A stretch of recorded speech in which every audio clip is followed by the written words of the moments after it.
ರಾಯರನ್ನು ನೆನೆದಾಗ ಸೋಲೇ ಇಲ್ಲ, ರಾಘವೇಂದ್ರ ಎಂದಾಗ ಭಯವೂ ಇಲ್ಲ.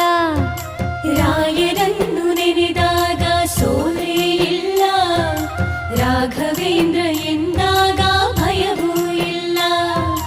ತಾಯಿಯ ಮಮತೆ ತೋರ ಗುರುವೂ ಇವರು, ತಾಯಿಯ ಮಮತೆ ತೋರ ಗುರುವೂ ಇವರು, ಬದುಕಲ್ಲಿ ನೆರಳಾಗೋ ತಂದೆ ಇವರು, ಬದುಕಲ್ಲಿ ನೆರಳಾಗೋ ತಂದೆ ಇವರು.